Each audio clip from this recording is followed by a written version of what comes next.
Today we're going to talk about Bitcoin and how the Bitcoin miners are still diverging upward from Bitcoin, as well as how this chart is looking a little interesting here on Bitcoin today. We're going to talk a little bit about Tesla, those earnings, how it's responding to it today, a little bit about ARM, and then I'm going to finish up with a broader market little recap here at the very end. So first of all, let's take a look at Bitcoin. So right now we see we're at kind of a precarious spot right now. So we've got this little bit of an arm up, right? This ascending channel that we're currently in. Right now we are resting on the very bottom of that. If we break this channel, I would be looking for us to come back down and test $60,000 again. This looks very reminiscent of this ascending channel here from April 3rd until April 8th. Also this one that was February 29th until March 13th.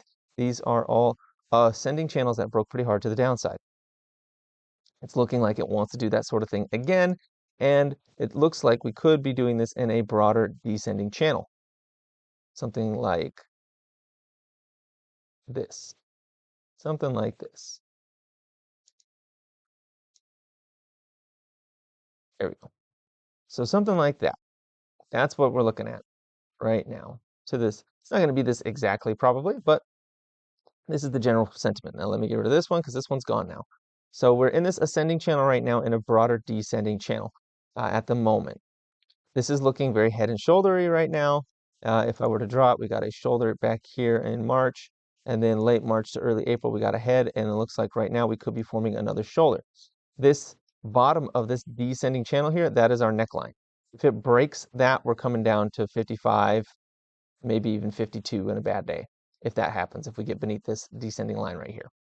That's what we're looking at on Bitcoin. So we are looking at a potential turnaround on Bitcoin right now if this price action goes any lower and confirms anywhere below 65,500, anything below that, I'd be looking for this ascending channel to be breaking downward and come down at least to 63,500 at the very minimum, that amount, and perhaps even lower down to 60,000.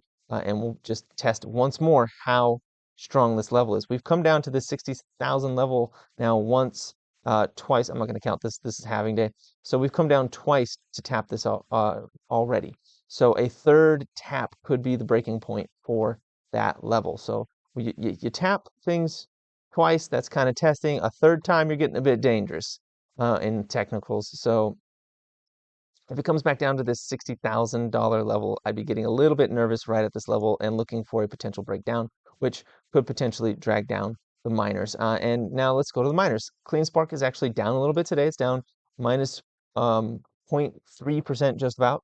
It was up in pre-market this morning, so I was kind of hoping it would open up, but that's just not what happened today. We are down significantly less than Bitcoin. Bitcoin is almost 1% down. Meanwhile, CleanSpark is down 0.3%. I am here kind of looking for top signals, something like we saw back here, or back here on March 26th and 27th, or even something like what we saw on March 22nd. I'm looking for those kinds of top signals because I do remember CleanSpark does have that $1.3 billion ATM offering that they are sitting on right now.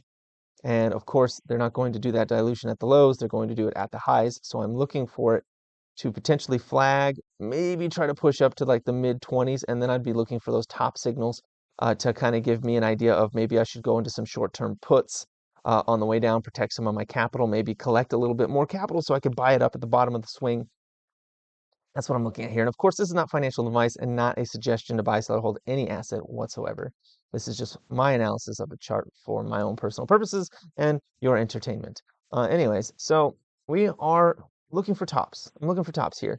I don't see it right now. In fact, we're already back up 0.5% now on CleanSpark, but I am looking for it. And when it comes back down, I'd be looking for it to come back down to at least $18. Maybe back down to that $15 level again, since it loves coming down here so much. We'll have a look at that though. I don't know if we'll get that low again. I think maybe 18 by like mid-May, June, and then taking off from there. Let's take a look at Mara. How is Mara doing today? Mara is down 0.05%. It's basically flat. We've had some amazing days. I love how Mara came right up to this line at 1980, tapped it, and then just decided to pause there. This line is just the line. This is the line. If if this ascending channel were to break, oof, man, we're kind of outside of it right now. So if we got back into it, we could come as low as like 1737 for seeing it continue to move on up again. I'm going to leave this on the chart for now. We're officially out of this aggressive downtrend. That is done. We're now in the ascending channel here, and let's see if we come back into it before breaking through this $19 range here on Mara. So that's great. Let's take a look at Riot. What is Riot doing? Riot is up 3%. People love the Corsica upgrade. Riot is just charging on. We're just going to go parabolic. It's coming straight for this line. It wants to touch this line, this $13 line. Now we are at pretty tight resistance right now at 1232. You can see it lines up perfectly with the tops of so many candles here on the left in this little area right here. We're going to get stuck here for a little while. We're going to get stuck here for a little while. If it breaks through this and comes up to here, I would expect it to come up to that 1320 level. And if it breaks that, I'd be looking at about 1430, 1440 before we start hitting some resistance from this upper end over here. Yeah, that would be about what I'd be expecting, about 1440 if we get above that 1330 range there on Riot. But Riot's looking great. It's the one, it's up 4% now. It's looking real good. Let's take a look at Bitfarms. How's Bitfarms doing? That is not a ticker. Bitfarms is down 0.5%. Okay, we're down 0.5%, but we are still inside of this ascending channel. We are above the $2 mark and we are flagging. That's actually good. It's actually pretty good. If we can reset this RSI momentum, maybe get it down to a 50 here, if we can like hold and go sideways for 2-3 days, get this RSI back down to around a 50, I think we could see this thing just launch up and go to the upper end here in like the 225, 250 range on Bitfarms. I mean, there's no reason not to believe that that couldn't. Now, of course, if Bitcoin fails, comes out of the ascending channel it's currently in and breaks to the downside toward $60,000, I think we might see some of these fall a bit. I don't think it'll be as dramatic. I think they're all kind of holding their breath right now, waiting for those earnings reports to come out. Let's take a look at the SMAs on Bitfarms. Where are we at on those? We're above the 20. The Bollinger Band, top of it is all the way up at 234. Yeah, we've got room to run on Bitfarms. Let's take a look at Bit Digital really fast here. Bit Digital is up almost 2% today. Bit Digital finally getting some love. We are in the ascending channel. Let me turn off these SMAs. They are damaging to look at. We are right on the 20-day. Okay, I'll say this first. We're right on the 20-day SMA at 225. This was resistance before. We're coming back up to it to testing it a second time. If we break through it, great. We're going to probably come up and look at the 50-day SMA at 247, where it currently lies. If we fail here, we're likely to come back to the 5-day moving average at $2.10. Right now, it's a bit of a waiting game. We've tapped it twice. Will we come down to the 5, tap it a third time, and break through to the 50 SMA? Very well could be the case of what's going on. The RSI is looking fine here at 60. The VIX fix is not really showing a top signal yet. We are above the 5-day. We're showing a bit of a flagging pattern. We could break through this if we get a little bit of momentum today throughout the day. So that's pretty cool. Let's take a look at, let's see, CIFR.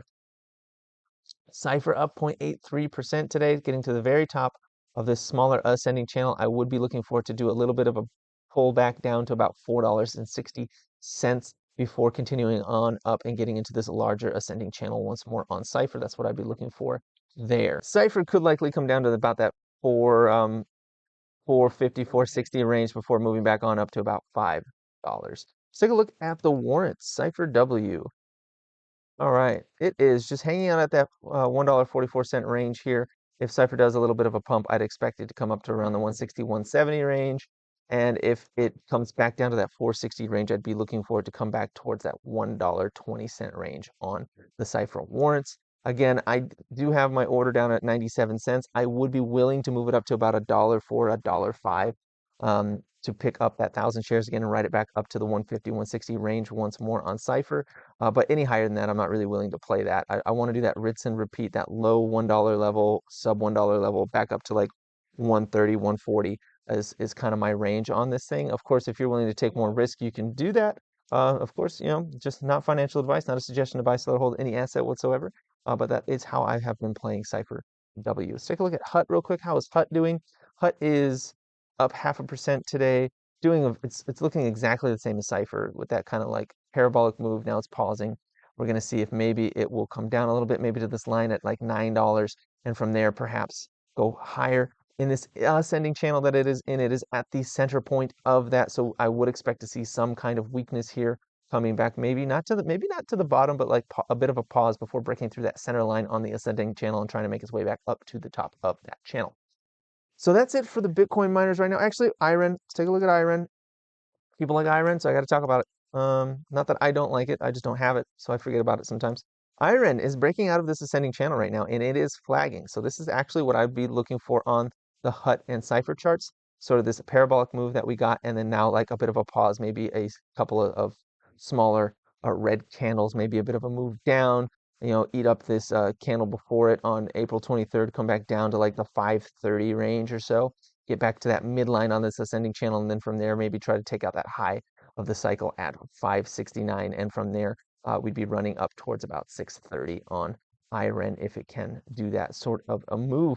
And that's the miners for now. Let's take a look at Tesla. What is going on with Tesla? Tesla is actually down a little bit in the morning from where it peaked. So it's up 12.5%, but it has peaked a little bit. Now, a lot of people were upset, including myself, about this thing taking off with those horrific earnings. If we bring that up here, they missed by 8% on earnings per share and 4% on revenue. They were also had a significantly decreased cash flow. Like they burned through cash last quarter. Now, something I want to talk about, something that is being brought up. So it's not just about the models, which is what my initial thought was as well. And my knee-jerk reaction was, this sucks. Why is it going up so much off of just being told that we're going to get a new Model 3 that, drives a little faster and a little nicer? It's not just that though. So they push obviously the AI narrative, but the thing that we're talking about here that I believe that Wall Street is excited about is Elon has refocused on Tesla. Elon is going to pay more attention to Tesla now, and that's what they wanted. This is going to be very similar, and this is my theory right now. My running theory, let me put this on the day chart. My running theory is that this is going to look similar to Meta. Now let me bring up Meta. If you remember, Meta was down in the dumps because Zuckerberg had lost his focus on Facebook, on other things, and they were looking for it to do the metaverse, right? And then at some point, after all of this bleeding off, right, all this dumping, starting back in February 2022, they posted bad earnings, but they got this huge jump right here. And this was February 1st, 2023. They had bad earnings, right? They missed earnings per share by 22%. They only beat the revenue by 2%. These are arguably worse numbers, at least on the earnings per share, than Tesla was, right? But off those bad earnings, they opened up the next day 28% higher. Why was that? Because Zuckerberg came out and said that they are refocusing back on the core of the business. And that is what Elon did yesterday. He came out and he said, we are refocusing on the core of the business. And what did we get from that in the next, I don't know, let's see, from February 2023 until, let's just say until July. So the first half of the year, it went up from that point. Well, first it came down about 8% when it cooled off. And I expect that to happen with Tesla. I expect us to lose about half of this move, maybe find ourselves about 6% down in a couple of weeks. But in the next 4 or 5 months, it was up 80%. That's what I'm looking for Tesla right now. So I'm looking for Tesla to come back about 5-6% from where it currently is over the next 2 weeks or so. So I'd expect it to maybe come back down to about 150, right? Come back to 150, make everyone, get the bears back and feeling like they're winning again. And then from there, I'm expecting this trend line. When this trend line breaks, this descending trend line, I'm expecting when that breaks, I'm expecting that 50, 60, 70% run on Tesla to come in, which would take us from this current point. Let's have a look, see from where we currently are. That would take us from our current point all the way back up to about 260. If we do 70, goes off here. 70 would be about almost $300 again if we did a 70% run from where we currently are. That is what I'm saying. Now, now that does hinge on some things, like Elon's going to have to make some deliveries on some of the promises that he made yesterday. They are going to have to deliver new models and show us progress on those models. They are going to have to show that the AI side of the business that we're talking about is going to produce something. They do that, and I think that we are going to see a run similar to Meta that started back here. And in fact, I'm going to draw a little box on my chart right here. Like, this is the Meta run. And this is just for July. Just for July of this year, I'd be looking for that 60-70% run. and then, you know, bull flag into another run. This is what I'm looking for on the Tesla chart. So I'm going to go ahead and put a line up here. I'm going to put it at 265. No, 260. Let's put it at 260. That is my target. Nice round number, 260. That's my target up here in yellow. That's what I want to see. So let me get rid of this one. Okay, I think that's good right there. I don't think we're going to these lower levels anymore. I don't think those are going to happen. I think the lowest we go right now is 150. So let's go about 150. It might go a little lower, a little higher. That's, I'm thinking, the lowest we're going to go right now is about that. And from here, we could potentially take off because things have changed. Wall Street has sensed that it's changed. They see that they're refocusing. They're not going off on this. You know, even all the Cybertruck fiascos may not be behind them, and we might see down days due to it. But I think that investors as a whole have given Tesla the benefit of the doubt. They are going to have to show some performance to get that kind of run like Meta got, but we're seeing a similar sort of experience, right? A distant CEO who's lost his focus has returned to the company, and that is bullish as far as Wall Street is concerned. So that's what's going on with Tesla, and that's what we're looking for in Tesla. Maybe a bit of a drawdown from where we currently are to cool off a little bit, where all the excitement of the original, you know, earnings report kind of wears off, and we drop about 4 or 5, maybe 6%. And then from there, I'd be looking for it to try to break this descending trend line. Once it breaks that, I'd be looking for upward movements, like big upward movements over the next 4 to 5 months. Let's take a look at ARM. ARM actually got through my little area here. It's back above this ascending line here. Let me see. Let me turn. It went way up in pre-market this morning, which is why I had the extended session on. Let me actually put this down. Yeah, let me put it down to like a 2-hour chart. That's better. Okay. Well, you can see that we are on this ascending line right here. We're just following this thing beautifully. Let me get rid of that. That was an inverted head and shoulders that I was looking for to play out, and it played out in the after hours, which isn't good for me. So I did sell an option on this yesterday. I took a very small profit on it because it started to look like it might have wanted to come down a little bit from here. Like this was looking like a pennant that could break either way. So I took my risk off the table on it, and it decided to break to the upside, which would have been good for my play, but you know, oh well. What can you do? So 97, this one is out. So now we're above $100 again. Will it hold above above $100? I don't know, because remember, these ascending channels, they tend to break to the downside. So if it breaks beneath this ascending line here, I'd be looking for it to come back down to this red line. Maybe not $93. Let me get that off the chart there. I'd be looking for it to come back down to about $95 on here. So let me draw this one in here, right here. I'd be looking for it to come to about right there. Let me make that orange. Okay. That's what I would be looking for on ARM if this broke. I do think it will, especially given this really big wick on top here. This is looking like a bit of a toppy kind of candle here. I'd be looking for this to break this ascending trend line in the next couple of days, maybe by the end of the week, come right back down to about that $95 level before coming back up again on ARM. So I am watching this to the downside right now, given this really aggressive ascending channel. I'm looking for that to break, come down to 95, and then bounce from there. That's what I'm looking at there. That's all I've got for ARM and Tesla. Let's take a look at SPY really quick. So this is the daily chart. So this is what I'm watching right now. So this right here, this green line down here is central bank dark energy tracer. This right here, I've got it onto the US Fed liquidity. All right. Okay. It's been coming down. It's been coming down kind of dramatically since April 16th. April 16th, it came down, and it's been staying flat where it currently is right now. Okay. Price is starting to rebound a little bit, but April 16th was here, and we came down from April 16th. We went down another 2% on the SPY based off that liquidity coming out of the market. Now, I do expect this. Now, if this liquidity stays where it is or gets lower from the Fed, right? If it stays the same or gets lower, I'd be looking for this price action to fail right here on this upswing. I'd be expecting this upswing, which look, hey, look, it went right up to my line. Haha. Yeah, it went right to my line, touched it, and is rejecting. That's beautiful. I love it when TA works out. This is fantastic. So this is pretty aggressive. I'd be looking for this to break about like this. Let me draw this about right here, right? So it got to the top of the channel, which also ended up being this line and rejected. I'd be looking for it to break through the bottom of this ascending line here, this ascending channel, and then come back down and test 493 again. if it doesn't break above this line in the next 2-3 days. Okay. Now, the way I'm going to assess that is if this green line here stays the same or goes lower, and remember margin debt. Let's take a look at that.